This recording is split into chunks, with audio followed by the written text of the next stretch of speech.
सर्वांना आजच्या गोष्टीचं नाव आहे साधू महाराज आणि देव.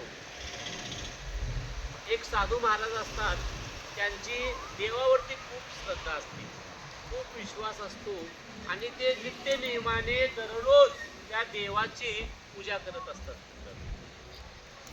ओके, जसा आपला सुद्धा विश्वास असतो देवावरती, तसं त्यांचा खूप विश्वास होता की देवाची भक्ती एवढी मनोभावाने करायची की देव त्यांना प्रसन्न व्हायचा आणि त्यांचं पाहिजे ते त्यांना सगळ्या गोष्टी मिळायच्या.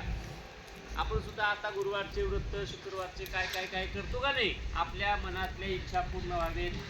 एखाद्या मुलाला पास होय, देवा मला पास कर, देवा मला टिंब टिंब दे, देवा मला हे दे, देवा ते दे.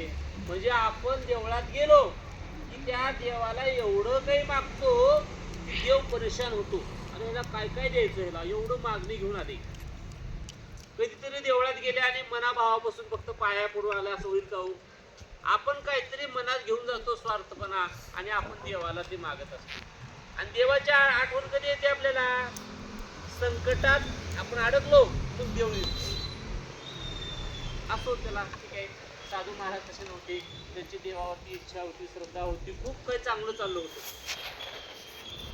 एके दिवशी त्यांच्या गावामध्ये नदीला पूर आला आणि अख्खं गाव पाण्यामध्ये गेलं. पाऊस पडत होता, धोधो पाऊस चालू होता आणि त्या नदीचा जो पूर आहे तो काही कमी होत नव्हता. बघता बघता अख्ख्या गावामध्ये पाणी पसरलं. याच्या घरामध्ये पाणी आलं महाराजांच्या. साधू महाराजांच्या घरात पाणी. महाराजांनी टेबल टाकलं आणि टेबलावर बसले. हळूहळू हळू पाणी वाढत गेलं. टेबल सुद्धा पाण्याखाली जाते की काय असं वाटायला लागलो. साधू महाराज गेले, घराचं जे छत असते ना पत्रा, त्या पत्रावर जाऊन बसले. तरी सुद्धा पाणी हळूहळू हळूहळू वाढत होतं. ते पत्रावर बसून देवाची प्रार्थना, देवा मला वाचव, देवा मला वाचवायला ये, देवा देवा करायला लागले. हळूहळू पाय देवा ऐकलं नाही, पाणी वाढलंय की. पाणी वाढलं, पाक त्याचे पत्र सुद्धा पाण्याखाली गेले आणि मग ते पाक घराचं जे छत असतं ना उंचावरचं, त्या टोकावर जाऊन बसलो. हळूहळू पाणी वाढूच लागलं आणि त्या घराचं जे टोक आहे ना तिथपर्यंत पाणी गेलो. आता काय करावं? देवाची हा प्रार्थना करतो, देवा मला वाचव. एवढ्यात त्या ठिकाणी गावातली जी लोक होते त्यांना वाचवायला एक होडी आली होती. होडी शासनाने पाठवून दिलं होतं आणि त्या होडीमध्ये जे जे काही लोक आहेत ना गावात अडकलेले असे घरामध्ये छतावर, त्यांना त्यामध्ये बसून घेऊन चालले होते सुरक्षित ठिकाणी. ते होडीवाला आला, ओ साधू महाराज चला चला, होडी आहे, शेवटची होडी आहे, बसा लवकर, चला जाऊया. महाराज म्हणले नाही नाही नाही म्हणले, मी तुझ्या होडीत येत नाही, मला वाचवायला कोण येणार आहे? देव येणार आहे.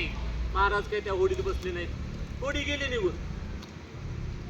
नंतर थोड्या वेळाने हा देव देव म्हणत बसला की थोड्या वेळाने मग एक हे असते का नाही बघा, ते छोटी बोट असते बघा अशी, हा कोणी राहिले का एखादं चुकारू राहिला असं त्याला घेऊन जावं म्हणून ते बोटीवाला येतो माणूस आणि त्याला साधू महाराज वर छतावर दिसतात.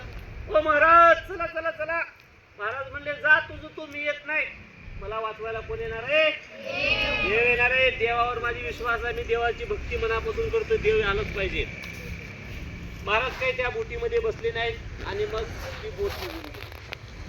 अशा प्रकारे हळूहळू पाणी वाढत गेलं मित्रांनो. महाराज पूर्ण पाण्यामध्ये पाक गळ्यापर्यंत पाणी आलं.